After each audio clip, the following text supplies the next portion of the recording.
Hi అండి, అందరికీ నమస్కారం. అందరూ ఎలా ఉన్నారండి? Welcome to Devi Pramila official YouTube channel. ఈ రోజు వీడియోలో ఆల్రెడీ ఎండు చేపల్ని తయారు చేసుకోవచ్చు ఎలా చక్కగా ఇంట్లోనే అని అనేది వీడియోలో మీకు అప్లోడ్ చేశానండి. ఇక ఊరి నుంచి తీసుకొచ్చిన ఈ ఎండు చేపల్ని కూడా నేను విడివిడిగా చక్కగా అవి ఎండలో పెట్టుకొని తర్వాత వాటిని ఇలా నీట్ గా క్లీన్ చేసేసుకున్న తర్వాత ఇలా డిస్పోజబుల్ బౌల్స్ ఉంటాయి కదండి, వాటిల్లోనైనా లేదంటే ఇలా సింపుల్ గా జిప్ లాక్ కవర్స్ లోనైనా సరే చక్కగా మనం వీలైతే మీకు ఉంటే గనక గాజు బౌల్స్ లోనైనా పెట్టుకోవచ్చండి.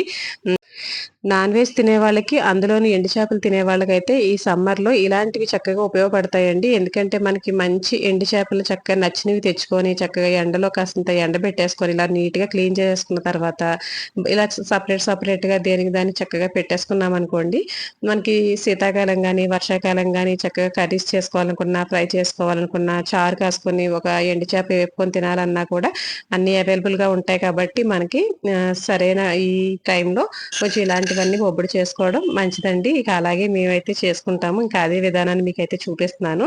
ఈ ఎండు చేపలు ఏంటంటే మనకి ఎక్కువగా గ్యాస్ ప్రాబ్లం ఉన్న వాళ్ళైతే తినరండి. ఉప్పు చేపలు అయితే తినరు. ఉప్పు లేకుండా మన ఇంట్లో కొరమేన రెక్కలను ఎలా తయారు చేసుకున్నాను చూపించాను కదండి, వాటిని అయితే తినొచ్చు. అవి ఏం కాదు, అవి కానీ ఎండు రొయ్యలు కానీ ఏం కాదు. కానీ ఉప్పు చేప అంటే మనకి సావుడాయ ముక్కలు కానీ ఉప్పు వేసిన పండుకప్పు ముక్కలు అలాంటివి ఉంటాయండి, అవి అయితే కనుక తినకూడదు. ఇక ఇవండి లాస్ట్ టైం తీసుకొచ్చిన ఎండు చేపలండి ఊరి నుంచి. ఇవి నెత్తళ్ళు, సావుడాయ ముక్కలండి, రెండు తెచ్చారు. తర్వాత రొయ్యి పొట్టని తెచ్చారండి, అది కూడా ఒక 6 నెలలు లేదంటే 1 ఇయర్ అండి. అంటే మనం వాడే విధానాన్ని బట్టి, ఎప్పుడు డైలీ వాడేసుకోం కదండి, ఎప్పుడైనా తినాలనిపించినప్పుడు మాత్రమే 2 అలా తీసుకొని ఆ నీసు వాసనకి వేసుకుంటాం. కాబట్టి అందులో బయట పెట్టుకుంటే కనుక మనకి చీమలని లేదంటే పురుగు పట్టడం, తొందరగా కలర్ మారిపోవడం అలా అవుతాయి. ఇక ఫ్రిడ్జ్ లో అయితే కనుక కలర్ మారకుండా చక్కగా పురుగు పట్టకుండా మనకి ఒక 6 నెలల పాటు మనం వాడే విధానాన్ని బట్టి వస్తాయండి. ఇంకా అంతే. ఇదిగోండి రొయ్యి పొట్టు అనేది ఇలా ఉంటుంది, చిన్న రొయ్యి పొట్టు అండి. ఇక దీన్ని ఏంటంటే మనం కూరల్లో కూడా వండుకోవచ్చు. అయితే ఈ రొయ్యి పొట్టుని నేను పొడి చేసి చూపిస్తానండి, చాలా బాగుంటుంది. కొంచెం అది కూడా మనకి కారపొడి లాగే ఉంటుందండి, రొయ్యి పొట్టు పొడి అని అంటాము.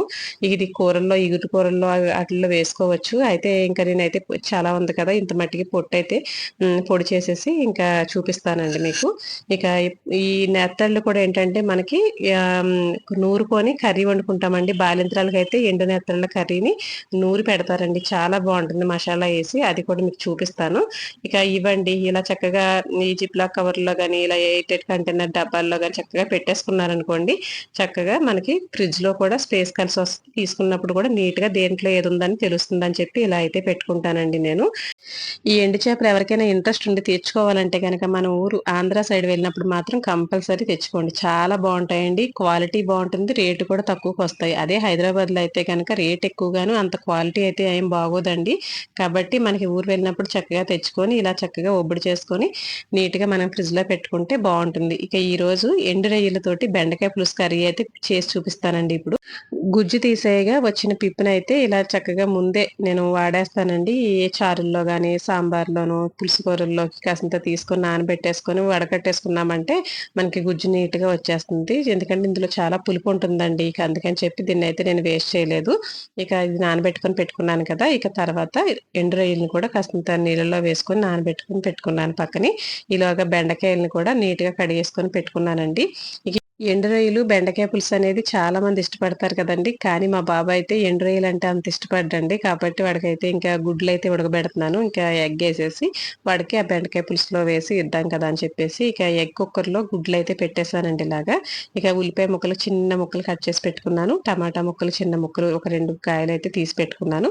ఇక కాస్త చింతపండు అయితే పెట్టుకున్నాను కదండి ముందుగా నానబెట్టుకొని, పచ్చిమిరపకాయ ముక్కలు ఇవన్నీ కూడా ముక్కలు కట్ చేసి పెట్టుకున్న తర్వాత స్టవ్ వెలిగించుకొని చక్కగా ఒక గిన్నె పెట్టుకొని అందులో ముందుగా నూనె వేడెక్కిన తర్వాత ఇంకా ఆవాలు, జీలకర్ర, మెంతులండి, ఇవైతే కొంచెం దోరగా వేగిన తర్వాత మంచి వాసన వస్తాయి కదండి పులుసు కూరల్లోకి. ఈ 3 కూడా చాలా బాగుంటాయి.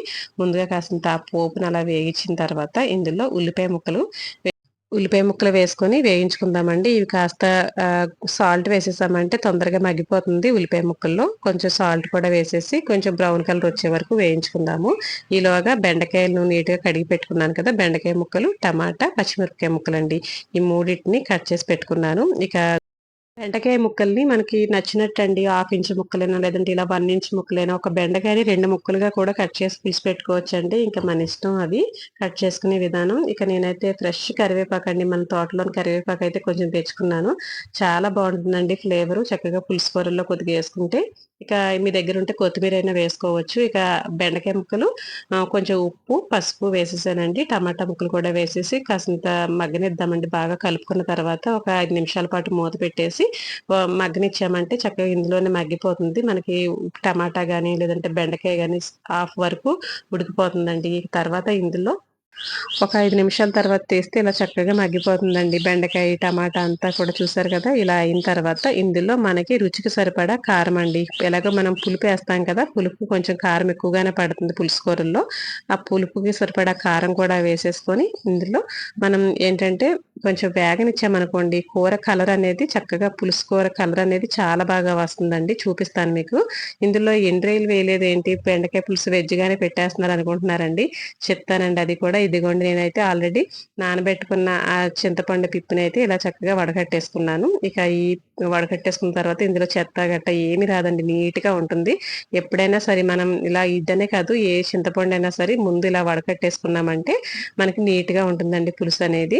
ఇక ఇలా ఇందులో సరిపడా కొంచెం వాటర్ కూడా పోసేసుకొని మనకి గ్రేవీకి సరిపడా వాటర్ కూడా పోసేసుకొని మూత పెట్టి ఒక 15 నిమిషాల పాటు మీడియం మంట మీద నిదానంగా ఉడకనిచ్చామంటే పులుసు చక్కగా దగ్గరగా అవుతుందండి. ఈలోగా ఏం చేశానంటే పక్కనే ఒక గిన్నె పెట్టుకొని ఎండు రొయ్యలనైతే వేయించుకున్నానండి. ఈ ఎండు రొయ్యలు మాత్రం వేగించుకునే ముందు 4, 5 సార్లు శుభ్రంగా కడుక్కోండి. లేదంటే ఇసుకుంటదండి. చాలా చాలా గరగరా అంటూ ఉంటుంది. అందుకని చెప్పి ముందు నీట్‌గా క్లీన్ చేసుకోవడం మాత్రం ఇంపార్టెంట్ అండి. ఎండు రొయ్యల్ని, ఎండు చేపలని కూడాను. అలాగే అవి కొంచెం మంచి కలర్ వచ్చే వరకు వేయించుకున్న తర్వాత స్టవ్ అయితే ఆఫ్ చేసేసుకున్నాను. ఇక పులుసు కూరల్లో వేసుకునే పులుసు పొడులు వీడియోస్ అయితే మన ఛానల్‌లో ఉన్నాయండి. ఒకసారి అయితే వెళ్లి చూడండి. చాలా బావుంటాయి. పులుసు కూరల్లో వేసుకుంటే మంచి టేస్ట్ గాని, ఆ ఫ్లేవర్ గాని 1/2 కేజీ బెండకాయలండి నేను తీసుకున్నవి. 1/2 కేజీ బెండకాయలకి ఆ కూరకు సరిపడగా ఒక అర స్పూన్ పొడైతే వేసుకున్నానండి, పులుసు పొడి. ఆ పొడి వేసుకొని బాగా కలుపుకొని ఒక్క నిమిషం పాటు చక్కగా మూత పెట్టేద్దాము. ఇందులో చిన్ని బెల్లం ముక్కండి. మీకు ఇష్టమున్న వాళ్ళైతే వేసుకోవచ్చు. వేసుకుంటే బావుంటది. ఎందుకంటే మనకి టమాటా పులుపు, చింతపండు పులుపు మేనేజ్ చేయడానికి చిన్ని బెల్లం ముక్క అనేది చాలా బావుంటుంది. నేనైతే వేశానండి అందులో.